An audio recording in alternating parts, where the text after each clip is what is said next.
Hayırlı akşamlar arkadaşlar. Osmanlı Türkçesi Matbu Metinler dersine hoş geldiniz. Bu haftada geçen hafta başlamış olduğumuz Ana Baba Nasihatleri adlı kitaptan okumaya inşallah devam edeceğiz. Kitabımız 17 sayfa, yani küçük bir risalecik şeklinde. Ana metin 14 sayfa civarında Salih Saim Efendi tarafından yazılmış. Yani çok tanınan bilinen yazarlardan değil, derleme yapmış. Daha önceki edebiyatçıların, düşünürlerin, mütefekkirlerin, dini büyüklerin, önderlerin sözlerinden derleme tarlama yapmış. Ve küçük bir risalecik şeklinde Ana Baba Nasihatleri ismini vererek neşretmiş olduğu bir eser. İnşallah oradan kaldığımız yerden devam edeceğiz. 10. sayfadan inşallah diyelim. Ses noktasında herhalde bir sıkıntı yoktur. Mesaj kısmında arkadaşlarımız yazarlarsa inşallah başlayalım. Evet, tamam. Hayırlı akşamlar demişsiniz. Hepinize hayırlı akşamlar diyelim. Bismillah diyoruz. Bismillah her hayrın başıdır. Biz de inşallah başta besmelemizi çekerek dersimize başlıyoruz arkadaşlar. Tamam. Ahmet Öksüz gayet iyi demiş. Sümeyye Hanım gayet iyi hocam demiş. Tamam inşallah. Güzel bir ders olur temennisiyle inşallah yavaş yavaş okumaya başlayalım. Yine eski adetimizi inşallah burada devam ettirelim. Yani şöyle matbu metinler olduğundan dolayı çoğunuzun matbu metinler okumasında yani çok bir belki zorlanma durumu olmaz diye düşünüyorum. Yani benim direkt okumam çok belki faydalı olmayabilir. Ben okuyacağım ama işte zaten parça parça, cümle cümle, bir satır, iki satır cümleler şeklinde. Onun için şöyle gidelim. Geçen hafta yapmış olduğumuz gibi ben yine mesajlar kısmından inşallah takip edeceğim. İkişer ikişer, birer birer sözlerimizi, nasihatlerimizi inşallah ekrana yansıtıyoruz. Oradan sizin mümkünse yazmanızı rica ediyorum. 10. sayfamızın birinci sözü, birinci nasihat arkadaşlar. Onu okuyalım ve inşallah mesaj kısmında yazalım. Oradan inşallah takip ediyorum. Mesaj kısmında yazarsanız memnun olurum. Evet. Mesela Ahmet Hocam, Sümeyye Hanım, Canan Hanım eğer yazarsanız memnun oluruz inşallah.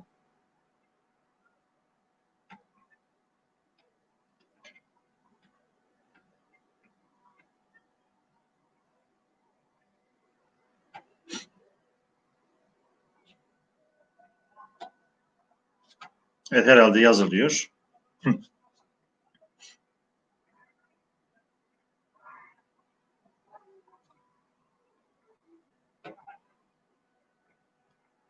Evet, Sümeyye Hanım yazmış. Yürürken paldır küldür, basmayarak sessizce yürümelidir. Evet, bakıyoruz, metnimizi okuyoruz. Yürürken paldır küldür, basmayarak sessizce yürümelidir. Evet, gayet güzel. Yani demiş olduğumuz gibi daha önceden de söylemiştik. Yaklaşık 150 yıllık bir geçmiş olan bir kitabımız. Yani şu an tam net hatırlamıyorum. Bakmam lazım sayfanın başına. Yani en az 130-140 yıllık bir kitap. Yani o zaman farklı imlalar kullanılabiliyor. Yani geniş diyelim ki zamanın babının yazılıp yazılmama durumu farklı böyle tercih edilebiliyor.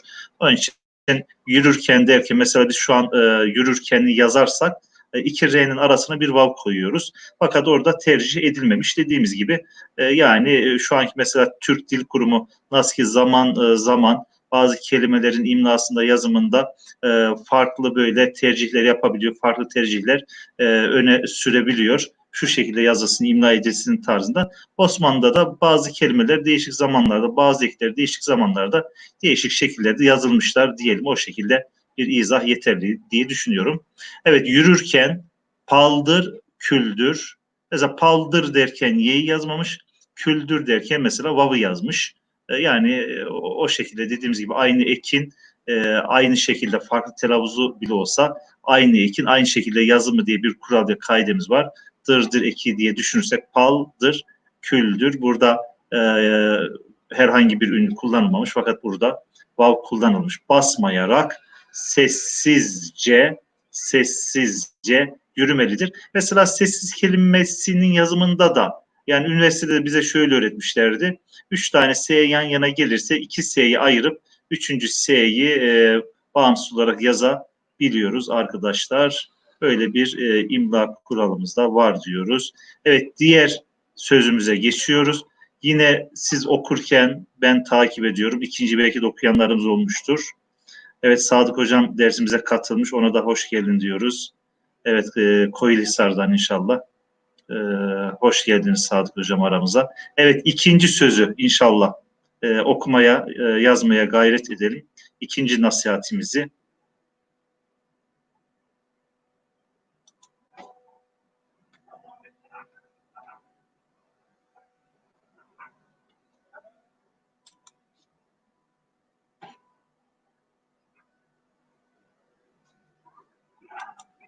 Evet, çoğunuz okumuştur.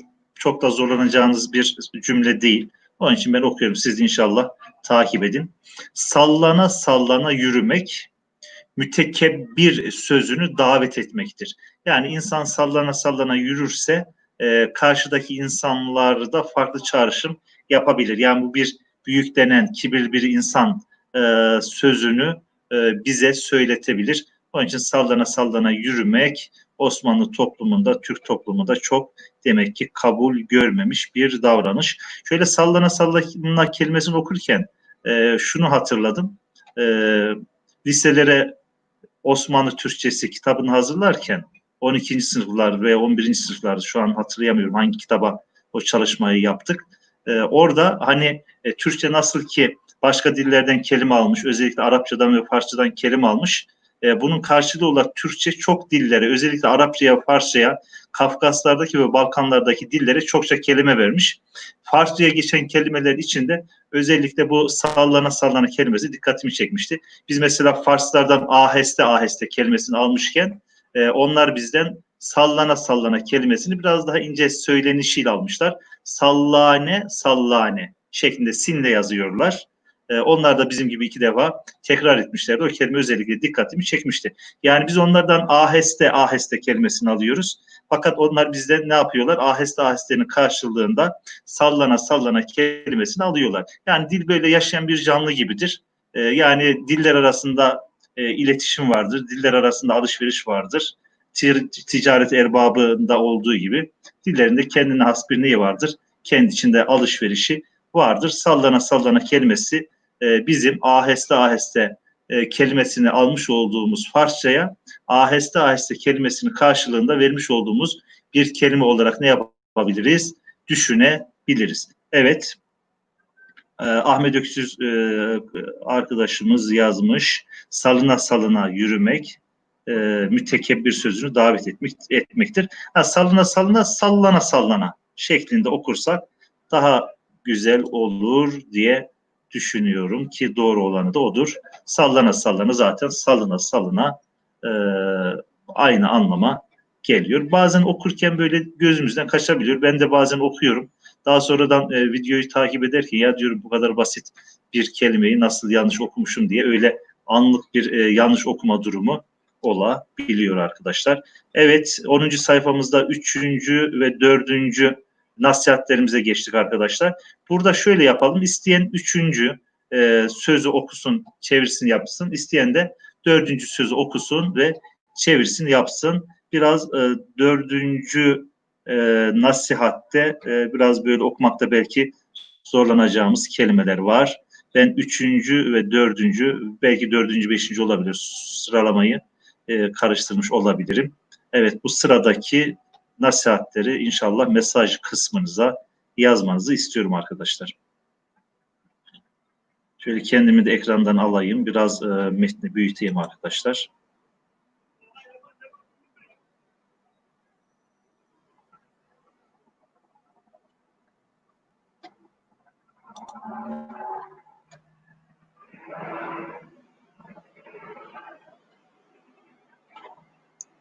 Evet, bu sözler, nasihatler gerçekten güzel sözler, nasihatler.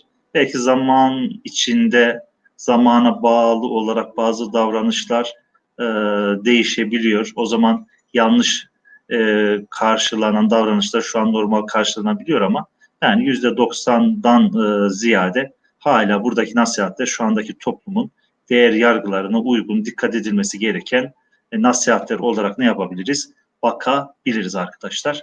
Evet, hemen mesaj kısmına bakıyoruz. Gazi Erdoğan kaynak kitap mı var demiş ama kaynak kitap mı var derken Gazi Hocam o sözünüzü biraz açarsanız, yani normalde şu an kullanmış olduğumuz kitabı daha önceden YouTube sayfamızda link vererek sizle paylaşıyoruz. Bunun dışında yani kaynak kitap mı var derken tam ne dediğinizi anlamadım. Onu yeniden açık bir şekilde yazarsanız bizim anlayacağımız şekilde. Bazen çünkü belki orada farklı mesajlar yazılıyor, ona binaen de yazabiliyorsunuz. Fakat sürekli mesaj kısmını kontrol etmek zor olduğu için biraz daha açık yazarsanız inşallah daha iyi olur. Evet, birinci, şu an ekrandaki birinciyi yazmışız arkadaşlar. Hemen okuyoruz. Dört bir etrafa bakarak yürümemeli, sokaklarda oturmamalıdır. Evet. Dört bir derken aslında dört kelimesi şu an günümüz Osmanlıca imlasına göre biz dördü daha çok vav'lı yazıyoruz arkadaşlar. D ile ra arasına bir vav koyuyoruz. Yani aslında bu tabii eski zamanda çoklukla bu dördün D, R, T harfleriyle yazımı yaygın, fakat biraz daha kolaylaştırma, yani biraz daha imla kurallarının netleşmesi açısından sonraki dönemlerde okuyucuların, ünlülerin kullanılması biraz daha fazlaca tercih edilmiş arkadaşlar. Dört bir etrafa bakarak yürümemeli, sokaklarda oturmamalıdır. Özellikle köşe başlarında, özellikle dar sokaklarda, özellikle bayanların geçmiş olduğu yerlerde oturmamaya daha çok erkek arkadaşlar ne yapmamız lazım? Dikkat etmemiz icap ediyor arkadaşlar. Evet, bir sonraki nasihat hemen bakıyoruz. Onu da okumanızı sizden rica etmiştik. Bakalım yazan arkadaşlarımız var mı? Evet, Gazi Erdoğan ilk defa izliyorum. Yani derste takip ettiğimiz kaynak mı var yoksa burada mı izliyoruz? Erdoğan Hocam şöyle yapıyoruz. Biz okuyacağımız kitabı, beraber okuyacağımız kitabı daha önce bizim şu an yayın yapmış olduğumuz YouTube sayfasında link vererek paylaşıyoruz. Yani derse gelmeden önce bizim paylaşmış olduğumuz kitabı okuyarak hazır da gelebilirsiniz. Diyelim ki biz bir kitabı ele alıyoruz, kitabın içeriğinden bahsediyoruz, kitabın yazarından bahsediyoruz, belli bir sayfa okuyoruz. Fakat kitabın hepsini okumak imkanı zor, mümkün değil. Çünkü yani her hafta istiyoruz ki farklı farklı kitaplar okuyalım. Bazen 2 haftada bir kitabı da takip edebiliyoruz. Onun için sizin daha önceden bakıp hazırlanmanız için biz YouTube sayfasında okuyacağımız kitapların, dokümanların, belgelerin linkini veriyoruz. Yani daha önceden dersten önce ne yapabiliriz? Kitaplarımıza verilen linkten ulaşabiliriz. Osmanlıca Dergisi YouTube sayfasında bulunan linkten ne yapabiliriz? Ulaşabiliriz. Bazen rumuz şeklinde veya isimlerinizi kısaltarak yazıyorsunuz. S ve K harfleriyle ismi olan arkadaşımız yaptığınız hizmet çok büyük ehemmiyete sahip. Allah razı olsun demiş. Biz de size teşekkür ediyoruz. Yani marifet iltifata tabidir. Bu da karşılıklı etkileşimle oluyor. İnşallah yaptıkça daha da geliştireceğiz. Yani bizim için de yeni bir hizmet kapısı. Yani biliyorsunuz pandemiden dolayı yani birebir böyle sınıf ortamında dersten ziyade yani böyle YouTube sayfalarında ve farklı ne diyelim ki iletişim araçlarıyla, internet imkanıyla böyle derslere biz yöneldik. İnşallah istifadeli olur diye düşünüyoruz. Evet, Gazi Erdoğan Hocam, anladım, çok teşekkür ederim. Linklere bakacağım demiştiniz. Biz de size teşekkür ediyoruz Gazi Bey diyoruz ve sıradaki sözümüzü okumaya, nasihatimizi okumaya devam ediyoruz. Bakalım. Mecma-ı süfeha olan yerlere gitmemek, şanı terbiye, şe'ni terbiye diye de okuyabiliriz. Şe'ni terbiye ve muktezai insaniyettir. Mecma-ı süfeha olan, yani sefih insanların, bayağı insanların toplandığı yer, mecma, toplanma yeri, cami, cemaat. Bunlar hep aynı kökten geliyor. Mecmua, aynı cema kökünden geliyor. Evet, mecma-ı süfeha olan sefih insanların, bayağı insanların toplandığı yerlere gitmemek, şe'ni terbiye. terbiyenin şeyini, iktizası ve mükteza insaniyettir, insaniyetin gereğidir demiş. Demek ki ahlakımızı bozacak, bizi kötü yollara sevk edecek insanların çoklukla toplandığı yere gitmekten ne yapmamız lazım? İçtinap etmemiz lazım arkadaşlar. Burada dikkat edeceğimiz kelime nedir? Mecma, mef'al kalıbında ismi mekan oluyor arkadaşlar. Bazen kelimelerin kökeni üzerinde de ne yapalım? Duralım. Cema kökünden geliyor. Cami kelimesiyle, cem kelimesiyle, mecmua kelimesiyle, cemaat kelimesiyle aynı kökten geliyor. Mef'al kalıbına sokulduğu zaman mecma ismi mekan oluyor. Mecma kelimesi. Hangi dilden olduğunu hemen anlıyoruz. Nasıl anlıyoruz? Bir kelimede eğer ayın harfi varsa arkadaşlar ona çok rahatlıkla %100 ne diyebiliriz? %100 Arapça kökenli diyebiliriz. Fakat bazen şöyle de olabiliyor. Başka dillerden Arapçaya geçmiş olabiliyor. Orada da Araplar tarafından ayınla yazılmış olabiliyor. Mesela onun en iyi örneklerinden bir tanesi araba.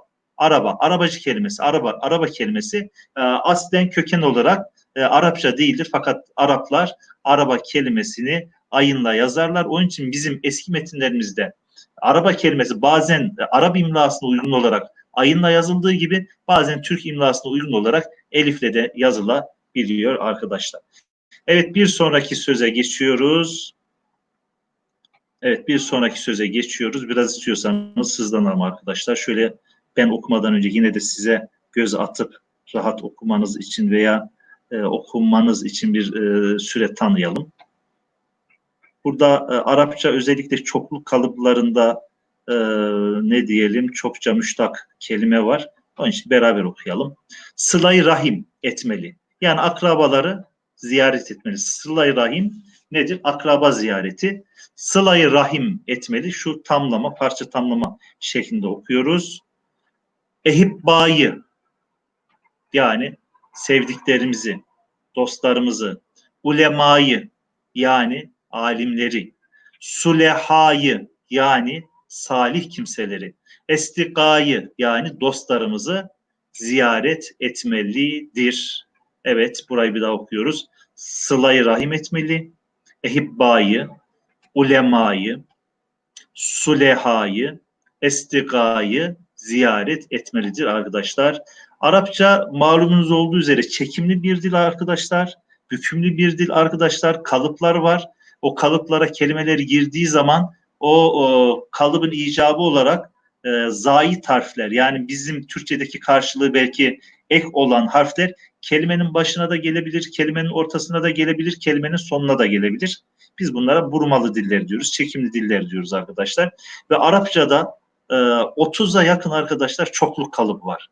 Yani bazı konular gerçekten Arapçayı az çok böyle biliyorsanız, kurslarına gittiyseniz, biraz kafa yorduysanız, Osmanlıcadan da az çok böyle ıttılağınız varsa bazı konular biraz zor olabiliyor. Mesela ben Arapça kursuna gittiğim zaman en fazla bizi zorlayan iki mevzu. Belki çoğu kalıplar çok zorlamadı ama mesela sayıların o dişilliği ve erilliği noktası mesela gerçekten insanı biraz ne yapıyor? Yoruyor diyelim ve o şekilde arkadaşlar sözümüzü tamamlamış olalım. Bir sonraki sözümüzü hatta iki sözümüzü, nasihatimizi ekrana yansıtıyoruz. Bu arada sizin herhangi bir tanesini seçip mesaj kısmına yazmanızı istiyoruz. Ben de bu aradan gelen mesajları kontrol ediyorum arkadaşlar. Evet, Ahmet Öksüz ehibba demiş. Ehibba evet bir önceki söz. Evet. Hub tabii ki kök harfleri H ve B harfleri. Hub, Habib, ehibba, dost, sevdik manasına gelebiliyor arkadaşlar.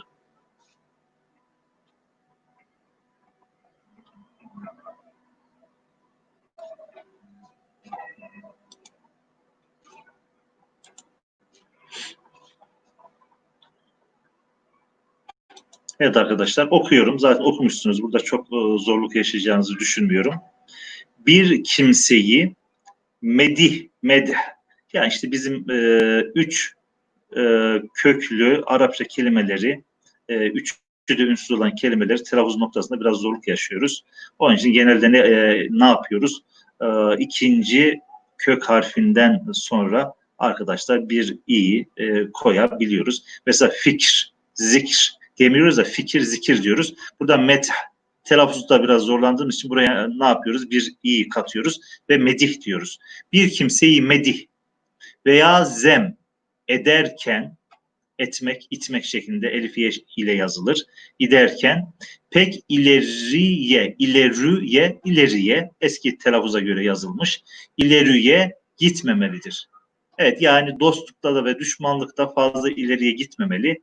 Dostunu överken veya düşmanını zem ederken, yani kötülerken çok ileriye gitmemek icap ediyor. Hani öyle oluyor ki gün geliyor, dostun düşman oluyor, düşmanın dost oluyor. Yapmış olduğun fazlaca medihler veya yapmış olduğun fazlaca zem, kötülemeler insanın bir süre sonra pişmanlığına sebebiyet verebiliyor arkadaşlar.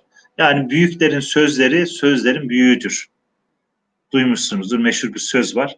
Onun için büyüklerin sözlerini arada bir okumak, arada bir tezekkür etmek, tefekkür etmekte kesinlikle ne var arkadaşlar? Fayda var. Bunlar yani yüzlerce yıllık, binlerce yıllık ne diyelim bir birikimin neticesidir. Atasözleri de öyledir. Vecizeler, özlü sözler de öyledir arkadaşlar. Veya diyelim ki toplumda oluşmuş ne diyelim böyle ahlaki prensipler veya normlar veya moral değerler gerçekten binlerce yılın değil mi, binlerce insanın emeği neticesinde ortaya çıkmış nedir? Ürünlerdir. Onun için onlar önemlidir arkadaşlar. Evet, bir sonrakini okuyoruz arkadaşlar. Mümkünse benden önce siz şöyle bir göz atın hızlı bir şekilde. Evet, tamam, okuyanlar var. Tamam, güzel. İnsan herkes için hüsnü zanla memurdur. Evet, herkese iyi niyetle bakacağız. Hüsnü zan edeceğiz. Herkesin hakkında hüsnü zan edeceğiz. Fakat diyorlar ya, hüsnü zan ademi itimat. Yani hüsnü zan edeceğiz fakat tedbiri de elden bırakmayacağız. İnsan herkes için hüsnü zanla memurdur. O memuriyeti icra mehasin ahlaktandır. Güzel ahlak. Evet. Yani insanlar hakkında hüsnü zanda bulunmak güzel ahlaktır. Hani hüsnü zan edelim ki biz de hüsnü zanla maruz kalalım. Suizan edersek suizanla maruz kalıyoruz. Hüsnü zan edersek de hüsnü zanla maruz kalıyoruz. Hani deniyor ya, hayat bir nedir? Bir yansımadır. Hayat bir akistir. Hayat bir aynadır. Yani biz neyi yansıtıyorsak o bize ne yapıyor? Geri dönüyor diye düşünürsek gerçekten de esaslı bir nasihat, Salih Saim esaslı bir nasihatı kitabında ne yapmış? Arkadaşlar derc etmiş, kitabında yer vermiş diyoruz. 11. sayfaya geçiyoruz arkadaşlar. Evet, şöyle iki tanesini yansıtalım arkadaşlar. Mümkünse kısa, ilk iki tane kısa nasihatlerimizden birer tanesini yazarsanız memnun oluruz arkadaşlar.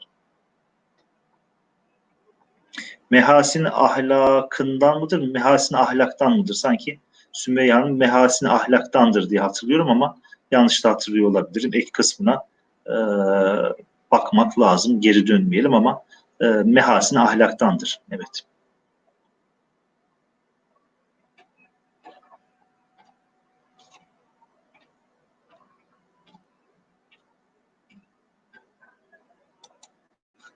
Evet, okuyoruz. Görülen rüyayı herkese söylememelidir. Evet, gerçekten rüya bahsi önemli. Kur'an-ı Kerim'de de biliyorsunuz Hazreti Yusuf Aleyhisselam'la ilgili rüya konusuna temas ediliyor. Hatta iki kişi hapisteyken rüya anlatıyor. Rüyayı Hazreti Yusuf tevil ettikten sonra bir tanesi diyor ki ben yalan söylemiştim. Hazreti Yusuf da diyor ki yalan söylesen de artık o senin söylemiş olduğun söz tevil edildi. Olduğu gibi o tevil başına gelecek şeklinde hatırlarsanız söylüyor. Evet, ve demiş olduğu gibi evet, bir tanesi asılır, öldürülürken rüya tabir ettiren iki kişiden biri öldürülürken bir tanesi de Firavun'un yanında hizmetkar oluyor arkadaşlar. İşte bu önemli. Görülen rüyayı herkese söylememelidir. Evet, o noktada dikkatli olursak kesinlikle faydalı. Allah hayretsin demek lazım başta da. Hep de hayra yormak lazım arkadaşlar. Hep hayra yormak lazım. Biraz şeyle alakalı. Hüsnü zan edeceğiz ki inşallah hüsnü zan bulalım. Biraz onunla ilişkilendirebiliriz arkadaşlar. Evet, Canan Hanım bir sonrakini de okumuş. O zaman okunduğu için belki de yavaş gidiyoruz, bilemiyoruz. İşte herkes karşımızda birebir muhatap olmadığı için kim ne kadar hızlı okuyabiliyor, kim ne kadar yavaş okuyabiliyor. Onun için çok şey yapamıyoruz.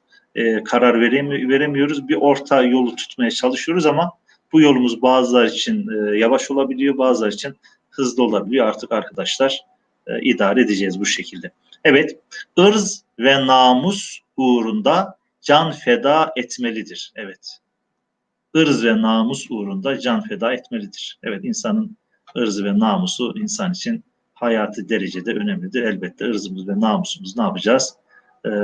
Yani gerekirse canımızı feda eder şekilde muhafaza edeceğiz arkadaşlar. Evet, bir sonrakine geçiyoruz. Burayı ben okuyayım, siz takip edin. Dinini muhafaza. Yani baskıdan dolayı burada iki nun arkadaşlar ayrı gibi gözüküyor. Onlara takılmayacağız. Böyle genel hatlarıyla bakacağız. Dinini muhafaza ve her karında vacip Teala'ya tevekkül ve havale etmelidir. Evet, dinini muhafaza ve her karında, her işinde vacip Teala'ya yani Hak Teala'ya yani Rabbimize tevekkül ve havale etmelidir. Evet, bir sonraki. Evlat ile ana baba arasına girmemelidir. Fena şeydir, haraba, helake sebeptir. Yani bu söz de biraz böyle atasözleri gibi. Hani bazen %100 zıt atasözü ile karşılaşabiliyoruz. Yani bir tanesinin söylediğini öbürü tekzip ediyor gibi. Bu yani ne diyelim ortamla alakalı. Yani öyle zaman olur ki evlat ile ana baba arasına girmek icap eder. Öyle zaman olur ki evlat ile ana baba arasına girmek doğru olmaz arkadaşlar. O biraz ortamla alakalı, o biraz durumla alakalı. Yani o anın ne diyelim hususiyetine uygun bir şekilde yani o şekilde diyelim arkadaşlar. Burada söyleyeceğimiz şu var. Bazı kelimeler Arapçada çoğulken Türkçe'de tekil olarak kullanılabiliyor. Evlat kelimesi de onlardan bir tanesi arkadaşlar. Evlat kelimesi velet kelimesinin çoğuludur. Aslında evlat veletler demektir. Fakat evlat kelimesi Türkçe'de tekil olarak kullanılır. Hangi kelimeler Arapçadan Türkçe'ye, Arapçada çoğul olduğu halde Türkçe'ye tekil olarak geçmiştir? Mesela talebe. Mesela talebe kelimesi talep edenler, talibin çoğuludur. Fakat Türkçe'de biz talebe kelimesini tekil olarak kullanırız. Veya Allah dostları için evliya kelimesini kullanırız. Aslında evliya kelimesi yine bir çoğul kelimelidir. Veliler anlamına gelir. Fakat biz onu Türkçe'de çoğul olarak kullanmayız da tekil olarak arkadaşlar kullanırız. Evet, bir sonraki sözümüze geçiyoruz arkadaşlar. Hatta iki sözümüzü yansıtalım. Buyurun. Evet, şöyle bir 2 dakika arkadaşlar okumanız için size zaman tanıyorum. Buyurun, bismillah. Evet, Canan Töker Evliya'da öyle değil mi hocam demiş. Evet, onu söyledik. Yani bu internet hızından dolayı bazı sözlerimiz yani size gittikten sonra dönüşü uzun zaman alıyor. Evet, yeni gördüm. Daha başka kelimeler de var ama bu özellikle 3 tanesi aklımızda kalsın. Evlat kelimesi çoğuldur, biz tekil kullanırız. Evliya kelimesi çoğuldur, tekil kullanırız. Talebe kelimesi çoğuldur, tekil kullanırız arkadaşlar.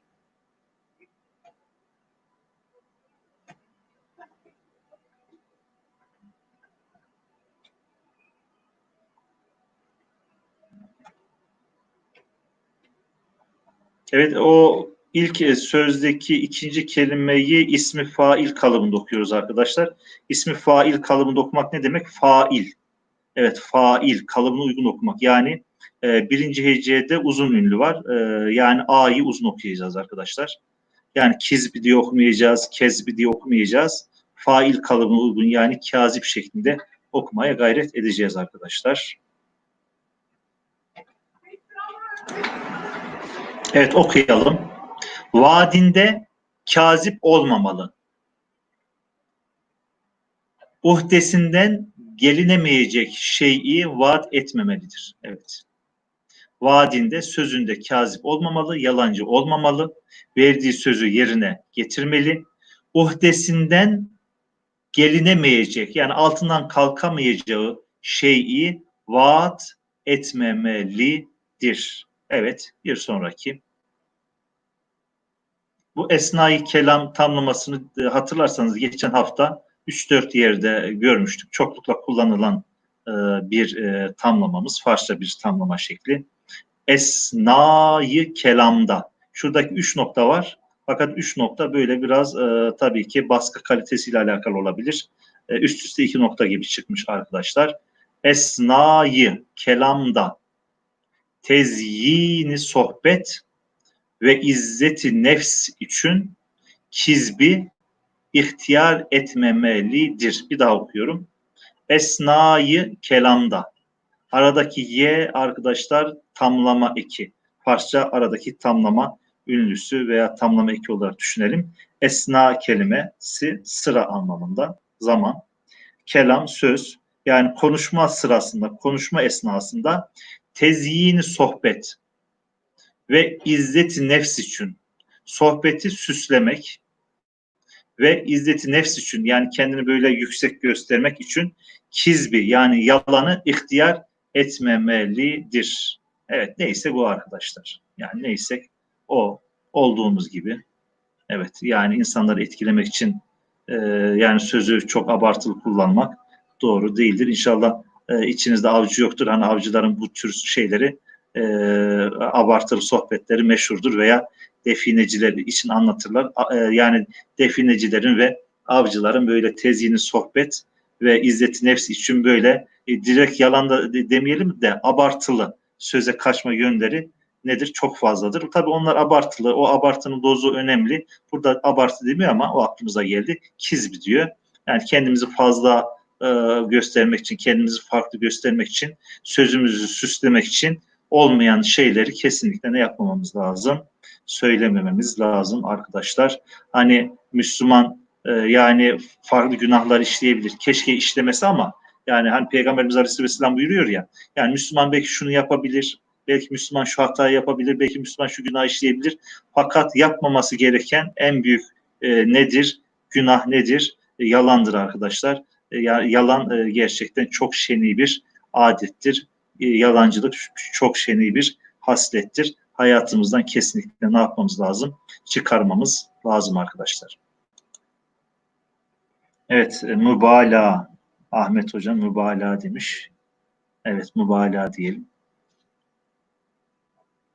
İnşallah içimizde define severler ve şey yoktur. Avcılar yoktur. Yani alınmasınlar. Tabii kizb ayrı, mübalağa ayrı. Yani mübalağa bazen edebiyatta böyle sözü süslemek için bazen kullanmakta, belli ölçülerde kullanmakta sıkıntı yoktur arkadaşlar.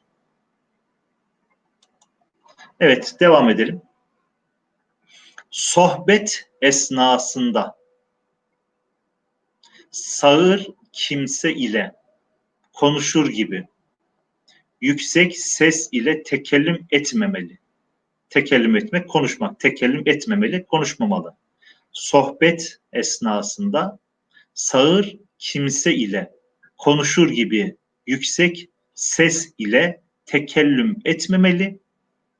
Dilsizlerle mükaleme eder gibi hafi de konuşmamalıdır. Sanki dilsiz insanlarla konuşurcasına da sessiz konuşmamak icap eder. Arkadaşlar tabii ki yerine göre ama normal şartlarda karşımıza sar var gibi bağırmayacağız. Karşımızdaki insan dilsizmiş gibi bir de davranıp da çok da hafice diyor. Hafi, yani böyle kısık bir sesle konuşmamaya dikkat edeceğiz arkadaşlar. Evet, 12. sayfaya geçiyoruz. Evet arkadaşlar, 12. sayfaya geçtik. İki sözümüzü yansıtalım. Buyurun. Okumaya gayret edelim. Şöyle, yani isteyen mesaj kısmına yazabilir, isteyen sadece de okuyabilir, yazmak zorunda değiliz arkadaşlar. Şöyle 2 dakika inşallah bakalım. İki sözümüze 2 dakika ayıralım.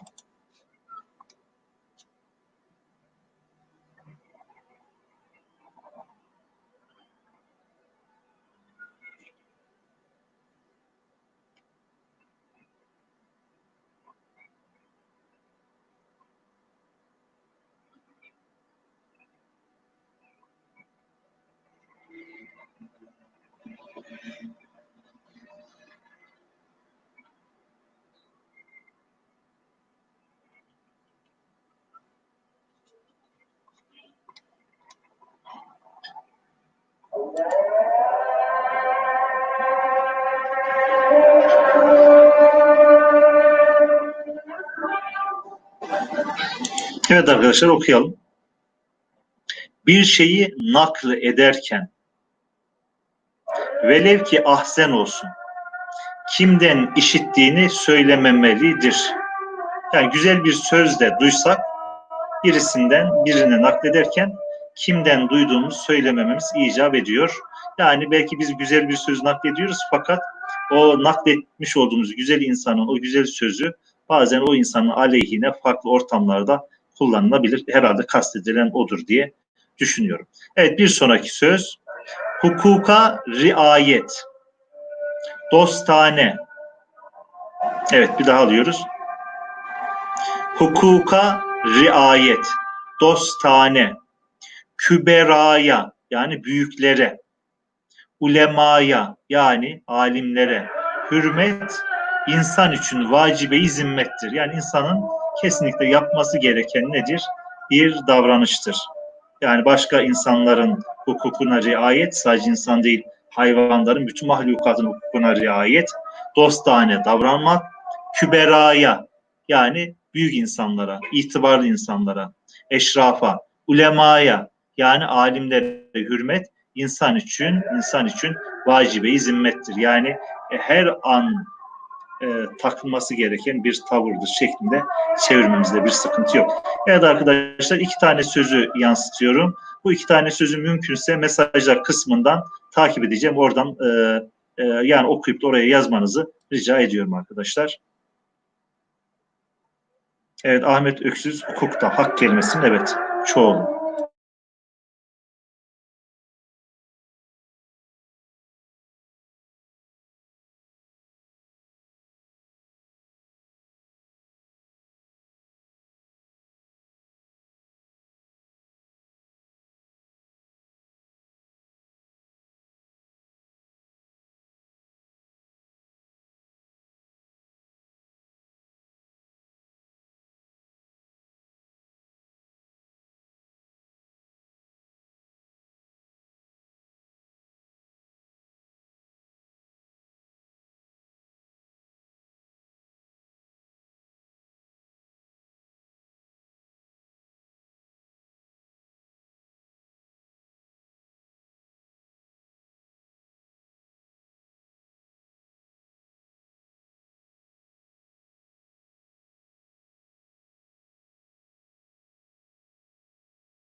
Evet arkadaşlar, birinci sözü nasihatı çevirdik. İnşallah ikincisini de çevirmeye gayret edelim. Birinci kelimede yardımcı olayım.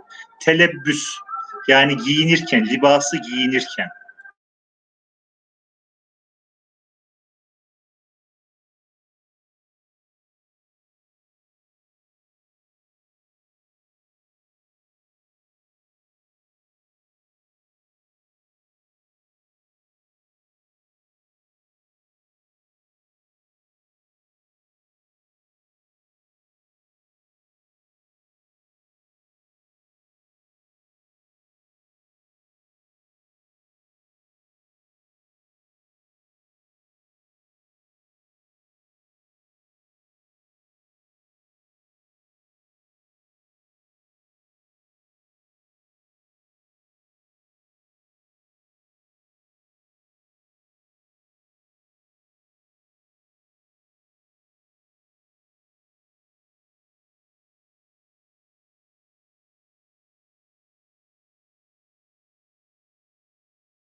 Evet arkadaşlar, devam edelim inşallah. Verilen süre yeterli, kifayet eder. Akıllı düşmanın, yani düşman kelimesinin farklı yazımlarıyla karşılaşıyoruz arkadaşlar. Yani düşman kelimesi böyle düşmen şeklinde yazılabiliyor. Ondan sonra daldan sonra vav yazılmış hali bile var. Mimden sonra elif yazılmış hali var. Düşman, düşmen şeklinde, ra, reh, şah, şeh şeklinde Arapça demeyelim, yanlış söyledim. Arapça değil, Farsça bazı kelimelerin böyle muhaffef, hafif ünlülü, ince ünlülü ve kalın ünlülü neleri var? Halleri var, karşılıkları var diyelim. Okuyalım. Akıllı düşmanın ahmak dosttan haiz rüçhan olduğunu, yani daha üstün olduğunu, tercih edileceğini unutmamalıdır. Yani ne diyor? E, Akıllı düşman ahmak dosta tercih edilir diyor kısaca arkadaşlar. Evet. Bir sonraki, bu ilk kelimeyi aslında biraz önce yazdım, telaffuz ettim ama belki dikkatlerden kaçmış olabilir. Libas kelimesiyle aynı kökten geliyor. Telbis, tef'il kalıbına girerse telbis, fakat B'den sonra Y alması icap ediyor. Onun için bu tefeul kalıbında arkadaşlar telebbüs, yani giyinme. Telebbüs edilecek esvapta, elbisede, giyilecek elbisede beyaz, yeşil renkleri ihtiyar etmelidir. Evet, sünnet seniye cihetiyle değerlendirilmiş, tavsiye edilmiş arkadaşlar. Beyaz ve yeşil, Peygamberimiz Aleyhisselam'ın giyinmede özellikle erkeklere tavsiye ettiği iki tane renktir. Beyaz ve yeşil renkleri giymede ne yapabiliriz? Tercih edebiliriz. Tabii Peygamberimiz Aleyhisselam'ın hoşlanmadığı iki renk var. Kızıl renk ve sarı renk. Onun dışında diğer renklere belki bir şey yok. Ne diyelim ki bir yasak yok. Herhangi bir renk bize yakışıyorsa onu giyebiliriz. İnşallah sıkıntı yok. Fakat Peygamberimiz Aleyhisselam beyaz ve yeşil renkli elbiseleri daha çok giyimde ne yapıyor? Tercih ediyor. Onu da bilelim arkadaşlar. Evet, bir sonraki, her vaktin libasını ihtiyar ve mesleğine mahsus elbise iktisa etmeli, giymeli. İktiza değil, iktisa etmeli. Adeti memlekete muhalefet etmemelidir. Bir daha baştan alıyoruz. Her vaktin libasını ihtiyar. Yani hangi vakitte hangi elbise giyilmesi icap ediyorsa o vakit o elbiseyi giyeceğiz. Yani işte diyelim ki evde giyeceğimiz elbise ayrı, dışarı çıkarken giyeceğimiz elbise ayrı, bir düğüne giderken giyeceğimiz elbise ayrı, işte ne diyelim ki camiye giderken giyeceğimiz elbise ayrı, yatarken giyeceğimiz elbise ayrı. Onlara dikkat etmemiz icap ediyor ve mesleğine mahsus elbise iktisa etmeli. Yani hangi meslek ile ilgiliyse o mesleğe uygun elbise giymeli. Adeti memlekete, memleketin adetine muhalefet etmemeli. Yani hangi memlekette bulunuyorsa, yani insanların çok da dikkatini dağıtacak şekilde giyinmemeli. Evet arkadaşlar, o şekilde bir nasihat yazmış Salih Saim Efendi diyelim. Evet, bir sonraki sözümüzü okuyoruz. Arkadaşlar, son iki sözümüzü okuduktan sonra zaten süremiz doldu. Dersimizi ikmal edeceğiz inşallah. Ben okuyorum. Abdeste ve gusülde deniz suyu istimalinden mehma emken ihtizar etmelidir. Evet, abdest ve gusül alırken deniz suyunu mümkün olduğu kadar kullanmamaya gayret etmemiz gerekiyor. Mehma emken, mümkün olduğu kadar. İhtizar etmelidir. Çekinme, sakınmalıyız. Sakınılması gerekir manasına. Evet, demek ki abdestte ve gusülde deniz suyu böyle çok da tavsiye edilmemiş arkadaşlar. Evet, bir sonraki sözümüzü okuyalım. Misvaki, misvak diyoruz ama misvak kef ile yazılıyor. Adet ve tabiat ahsen surettir. Misvakı adet ve tabiat ahsen surettir. Muktezai şeriat ve sünnettir. Yani misvak kullanmak güzel bir adettir. O dinimize ve sünnet seneye uygundur diye, evet, misvak kullanmayı, yani diş temizliğini burada ne yapmış? Tavsiye etmiş. Evet arkadaşlar, İnşallah bugünlük bu kadar. Önümüzdeki hafta Salı günü buluşmak üzere. Allah'a emanet olun diyoruz. Fakat şu mesaj kısmını da şöyle bir gözden geçirelim. Belki cevap vermeniz iktiza eden bir mesaj vardır. Ona da bir göz atalım bakalım. Evet, Sümeyye'yi açmak rüçhan demiş. Evet, rüçhan kelimesi, orada problem yok.